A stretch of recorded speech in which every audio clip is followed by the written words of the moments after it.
पवन को किताबें पढ़ने का और नई नई चीजों के बारे में जानने का बड़ा शौक था और वो लाइब्रेरी में कई मजेदार किताबें ढूंढ रहा था। एक भी किताब ऐसी नहीं मिल रही जिसे पढ़ने में मजा आए। पवन किताबें ढूंढ ही रहा था कि तभी उसकी नजर बड़ी पुरानी लाल कपड़े में बंधी एक किताब पर पड़ती है। पवन उस किताब को बाहर निकालता है।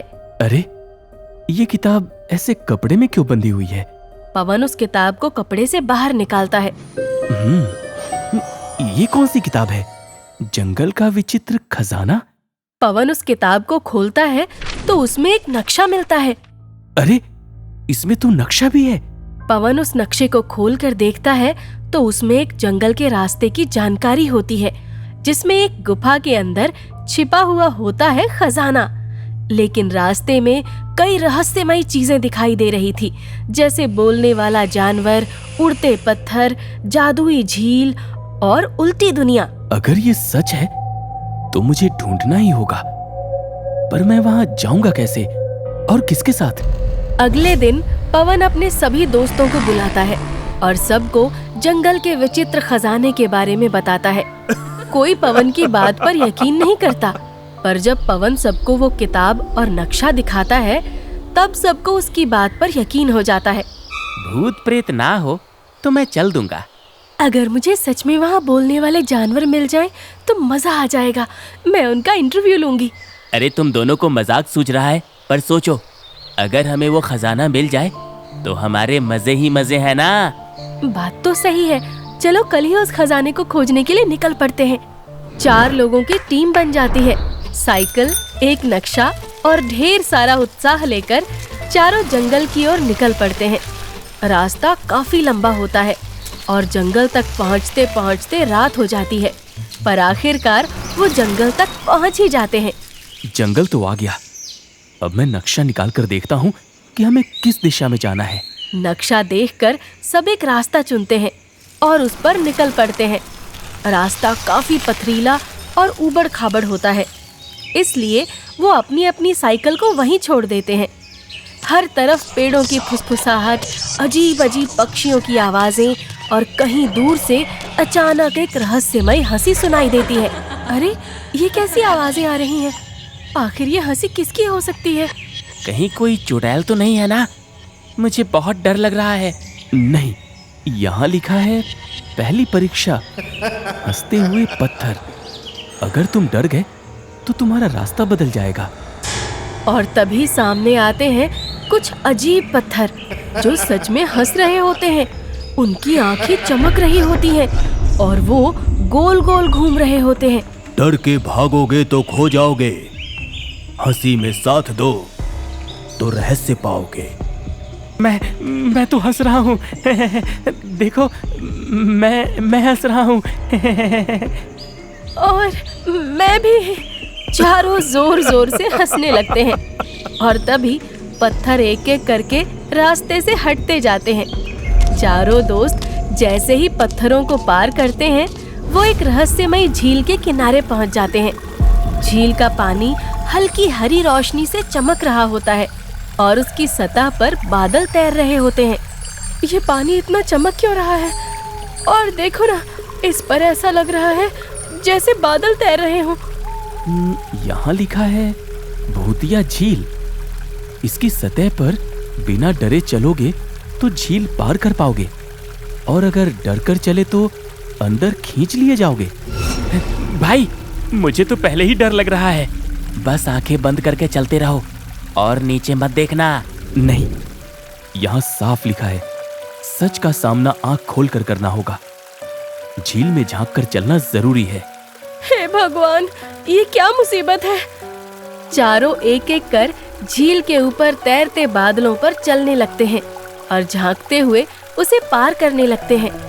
सबसे पहले रोहित झील को पार करता है, फिर पवन और फिर टीना, पर तरुण घबराता है और झील में एक बवंडर बनने लगता है और वो झील तरुण को अपने अंदर खींचने ही वाली होती है कि तभी पवन तरुण का हाथ पकड़कर उसे अपनी तरफ खींच लेता है।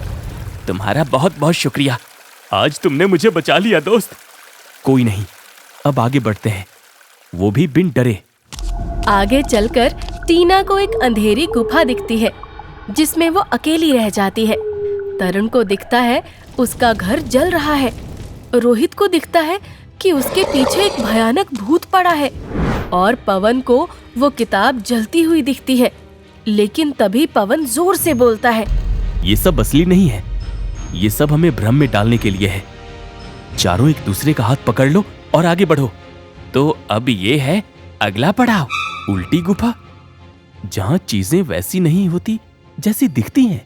गुफा का दरवाजा ऊपर की ओर खुल रहा होता है।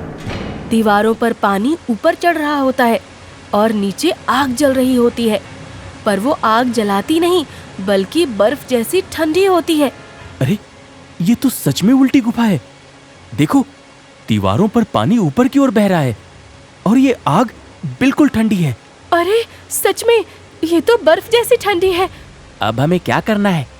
नक्शे में कुछ लिखा है क्या? हाँ, यहाँ लिखा है, जहाँ आग ठंडी हो और पानी ऊपर बहे, चलो उल्टा सोचकर। मतलब जो रास्ता सामने दिख रहा है, हमें उस पर नहीं जाना चाहिए।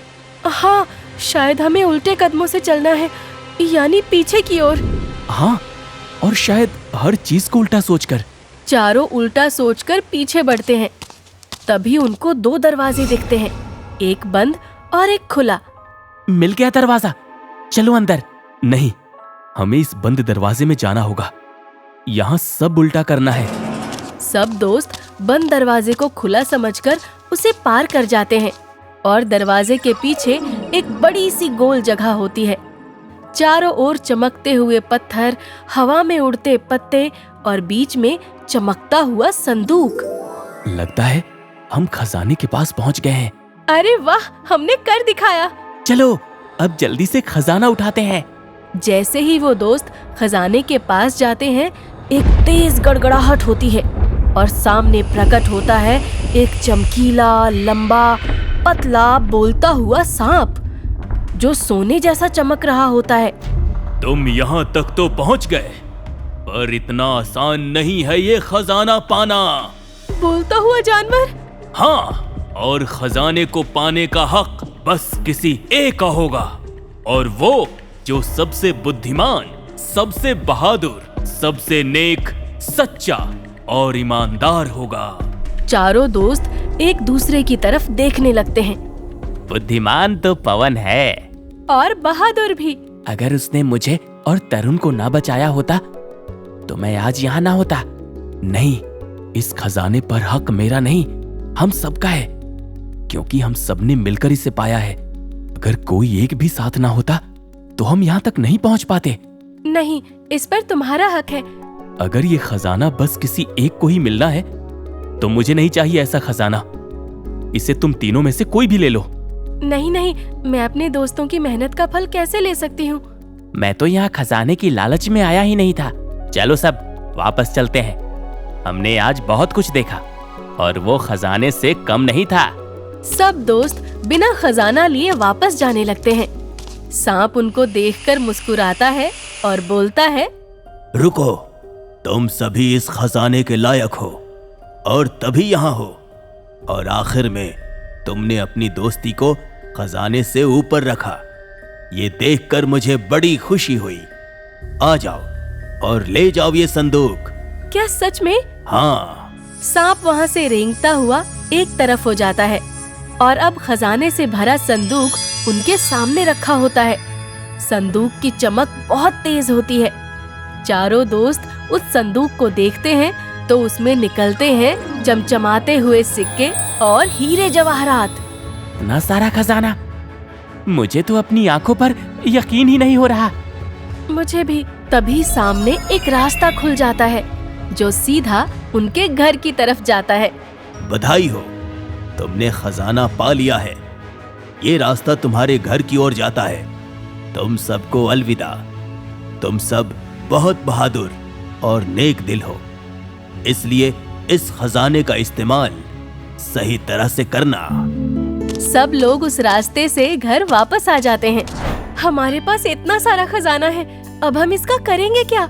हम इसे किसी नेक काम में लगाएंगे और इसका 80% हिस्सा आश्रम में दे सकते हैं और बाकी हमारे लिए। हाँ, तुम सही कहते हो। सब पवन के फैसले से सहमत होते हैं और वो खजाना एक नेक काम में लगाकर अच्छाई और सच्चाई की मिसाल कायम करते हैं।